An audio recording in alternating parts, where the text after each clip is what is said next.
50. Radio Imanzi, 105.1 FM.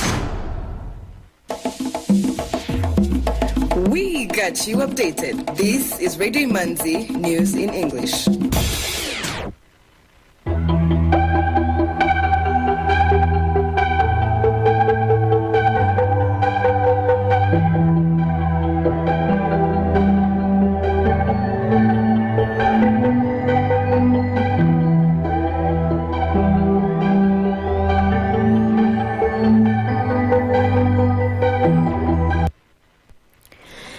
This is Radio Imanzi, broadcasting from Kigali. Here is the news in English, brought to you by Fiona Umoganwa. The headlines. Prime Minister Edward Ngirente has described the Degeneres Campus of the Diane Fossey Gorilla Fund as a conservation milestone. The Rwanda Investigation Bureau has embarked on an exercise to train their investigators in sign language. Belgian King Philip today personally handed back a traditional mask looted from DRC.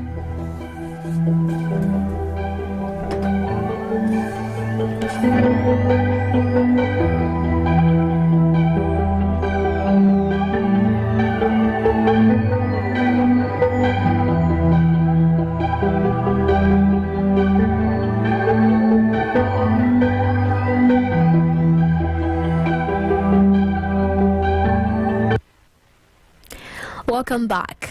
News in detail. Prime Minister Edward Ngirente has described the Degeneres Campus of the Diane Fossey Gorilla Fund as a conservation milestone, which will significantly boost the efforts to create a safe space for the mountain gorillas. The Premier observed as he presided over the launch of the state-of-the-art $15 million campus, which is located in Musanze district, whose construction was funded through American television personality Ellen DeGeneres. The campus and its facilities were built to blend in beautifully with surroundings using the very materials that composed the volcanoes that tower over it, and now exists as a result of an inspiration that reaches back in time to the love and efforts of Diane Fossey. The Diane Fossey Gorilla Fund is the world's longest organization that is entirely dedicated to gorilla conservation, and with the help of Ellen DeGeneres and her partner, the Diane Fossey Fund now has a permanent home at the campus. Minister Ngirente said that the world should be inspired by the conservation milestones that have been achieved by several conservationists for over half a century now, at a time when the world is facing enormous challenges. Today's ceremony is also a new chapter that opens the doors for several partners and stakeholders to join hands in the conservation of mountain gorillas. That is why today is such an important milestone in the conservation of these animals. Conservation is the foundation for Rwanda's tourism strategy. This is why conservation of mountain gorillas remain at the heart of our priorities. Our distinguished guests, through the work of this campus, we will see growth in research about the gorillas and their habitat. We will see an expansion of our knowledge of their intricate social structures and relationships. We will be better equipped to plan for their future and ours. The multi-acre eco-friendly facility adjacent to the Volcanoes National Park includes three main buildings: the Sandy and Herod Price Research Center, the Rob and Melanie Walton Education Center, and the Cindy Broder Conservation Gallery, as well as housing for visiting students and researchers. Ellen DeGeneres noted that the campus will be important for the students. The Diane Fossey Gorilla Fund has been here for over 50 years through all the good, through all the many challenges. So really, Diane Fossey Gorilla Fund, thank you so much for doing what you've been doing for over 50 years. And the Rwandan government and all the conservation groups that are here today I mean, this campus is important for gorillas, but it's really important for the people of Rwanda to continue this work. It is so important for these young students to come here and see this, that we have more room for everybody to experience this. With the benefits such facilities are now providing, tourism authorities here in Rwanda are looking to double the revenue the sector brings in, and with the benefits derived especially by local communities living around the country's national parks. The Degeneres Campus of the Diane Fossey Gorilla Fund opened its doors to visitors in February this year, and so far up to 5,000 have been there. The campus, which was built by award-winning Mass Design Group, has been named one of Africa's top most anticipated architectural projects and featured on 60 Minutes and in Architectural Digest. Rwanda has assured delegates at the ITU's World Telecommunication Conference that by 2030, up to 2.8 million families in the country's most vulnerable communities will have smartphones. Officials at the conference, however, cautioned against believing that technology can replace the fulfillment that comes from human contact and healthy relationships, because it cannot. Manzi Prince, intern at Radio Imanzi, has this report. Dignitaries present on day 2 of the proceedings, like the Prime Minister of Luxembourg, observed that the COVID-19 pandemic provided many lessons to the world on the proper use of technology. Imagine COVID without digital. Imagine. I was able to have my meetings through all these platforms, and I don't want to quote one because then I will forget at least 2. But so this was possible to work, to do what we call also home working. We had the possibility to do education, to educate people also during COVID crisis. And we have to be careful that connectivity is not something just for the happy few living in capitals or in cities, or for young people. And never forget, even if we are very well connected, this should never replace human relations too. I'm sorry to insist on that, but I've been very often. The last time this was a nightmare. The youth present also made a request of their own. What we kindly ask of you is to become an ally of the youth in the effort to bridge the digital divide. Please consider the needs of the young people into the resolutions that you support during this conference and the pledges you present to Partner to Connect. The time is now and the place is here.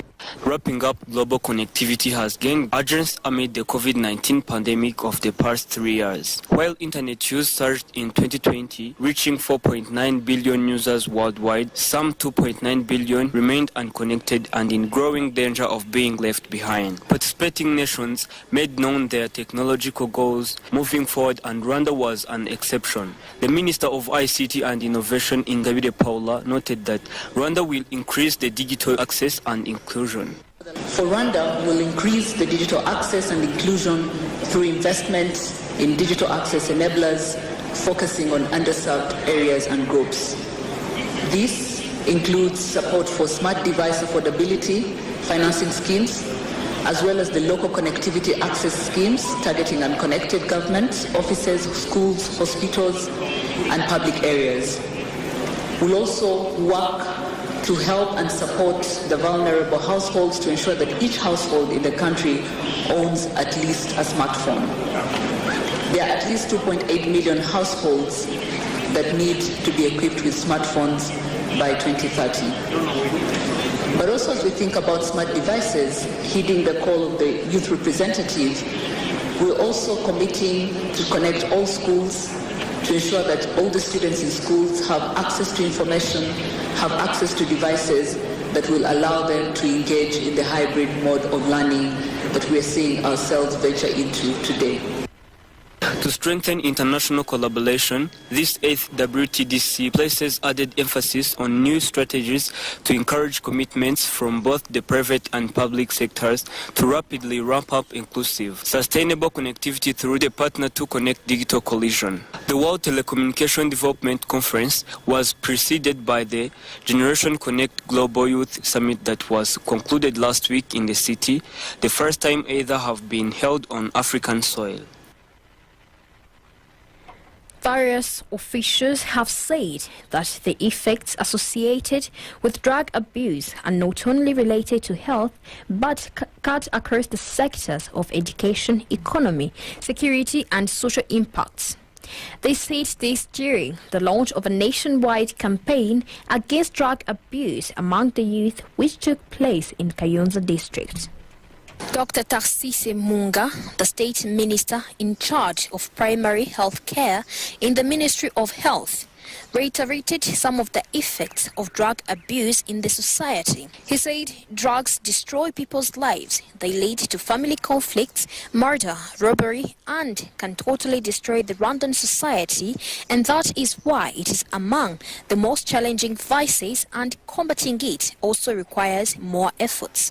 He added that the main weapon to combat drug abuse is through fighting misinformation, giving an example of a fallacy that is most prevalent among students, that drug consumption can lead to a better performance in class. John Bosco Nyemazi, the mayor of Kayonza district, also echoed the minister's views that the revolving effects of drug abuse are affecting all sectors of the economy, and called for a multi-sector approach to curtail the vice. He said the drugs affect people's lives, education and economic aspirations. That is why combating the vice also requires different sectors working together: government, civil society and the private sector at large. Kayonza district often registers high number of drug trafficking cases as it borders the neighboring Tanzania, where some of these drugs are smuggled from. In the last 5 months, 70 people were arrested for drug trafficking in Kayonza alone, and among the suspects are young people who are below 20. Assistant Commissioner of Police Innocent Kanimihigo, the regional police commander in the Eastern Province, also said most of the crimes they register are a result of drug abuse. He noted that most of the rapists commit the offense while intoxicated with drugs. Majority of road accidents are a result of drinking and driving, and family conflicts are driven up when one member of the couple has engaged in excessive alcoholism. The Ministry of Health is developing a curriculum to tackle drug abuse among the youth, setting up local task forces and reforming laws to fight drug abuse. The Rwanda Investigative Bureau has embarked on an exercise to train their investigators in sign language, with an ultimate goal of having at least one investigator who understands sign language at each of their stations in the country. This is part of the institution's efforts to offer better services, especially to the deaf who seek their services. The effort will also help cut costs incurred by the taxpayer to pay sign language interpreters, like it has been the practice. The first group of 30 investigators have completed their 3-month course in sign language interpretation, and this came from Kamonyi and Rwamagana district and the city of Kigali. The trainings have been organized through partnerships with Rwanda National Association of Deaf Women, National Council of Persons with Disabilities, UNFPA, and the US Embassy. According to Peter Karache, the Director General of Intelligence and Counterterrorism at RIB, the institution has taken the lead to influence and change of attitude towards persons with disabilities. Thierry Murangira, the spokesperson for the Rwanda Investigations Bureau, said the purpose of the training is to ensure unlimited and inclusive services to every person that approaches. He said they will extend the training program to other parts of the country to make sure all the possible investigators get knowledge in sign language. During the training, investigators are trained in how to interpret sign language letters, numbers, and words used in sign language in the justice domain, among others.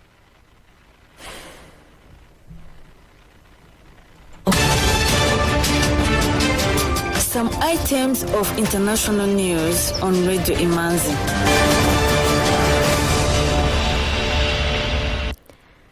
Belgian King Philip today personally handed back a traditional mask looted from DRC during its troubled colonial period.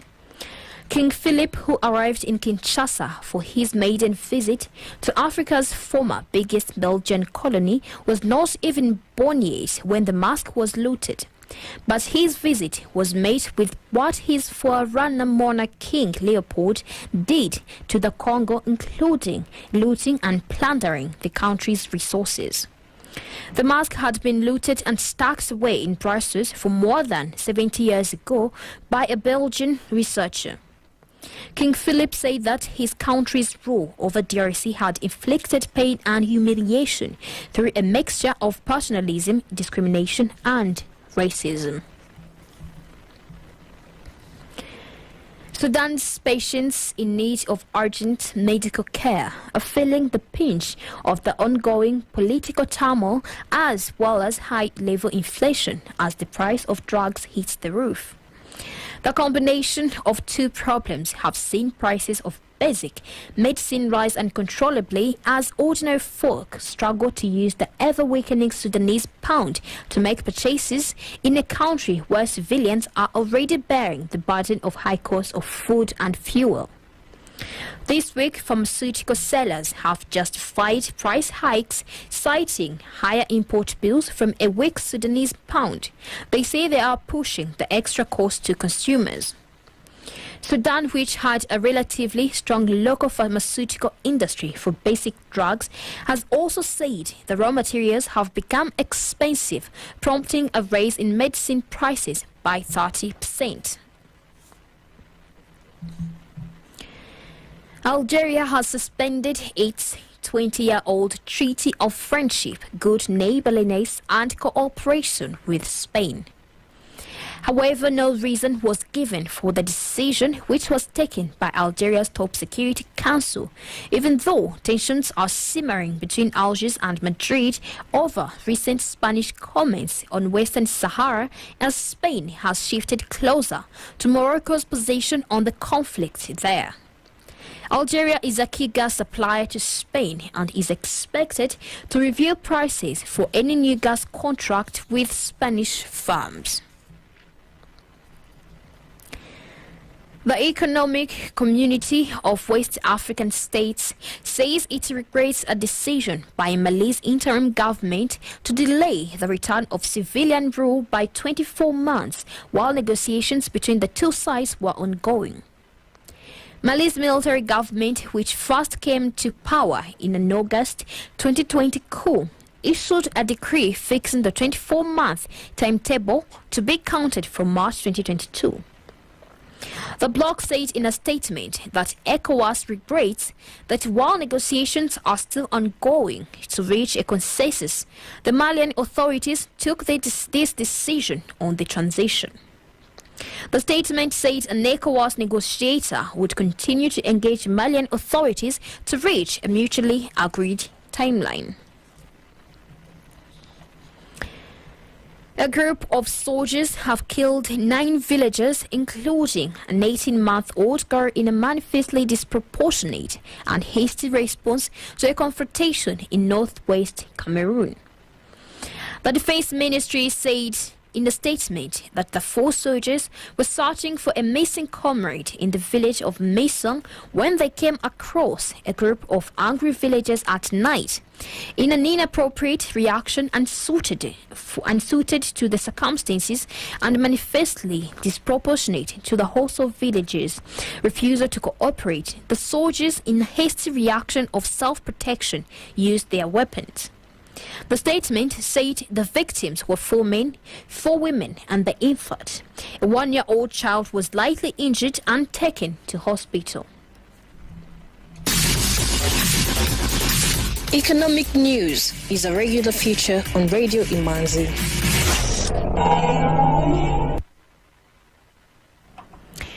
Now, the Rwanda Stock Exchange Market Report.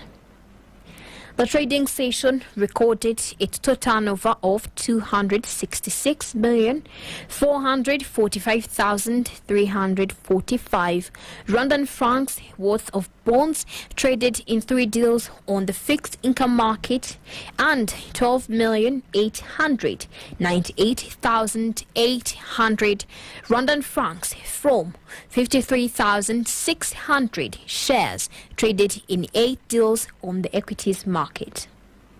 Bank of Kigali closed the counter at 265 Rwandan francs. The trading session recorded a total turnover of 12,301,200 Rwandan francs from 46,700 shares traded in 5 deals. Bralirwa closed the counter at 160 Rwandan francs. The trading session recorded a total turnover of 417,000 Rwandan francs from 2,700 shares traded in 2 deals. I&M Bank closed the counter at 43 Rwandan francs. The trading session recorded a total turnover of 180,600 Rwandan francs from 4,200 shares traded in 1 deal. Simirwa closed the counter at 120 Rwandan francs, M10 Rwanda at 178 Rwandan francs, Equity Bank at 440 Rwandan francs, Kenya Commercial Bank at 370 Rwandan francs, National Media Group at 1,200 Rwandan francs, Uchumi Supermarkets at 104 Rwandan francs, and RH Buffalo closed the counter at 526 Rwandan francs.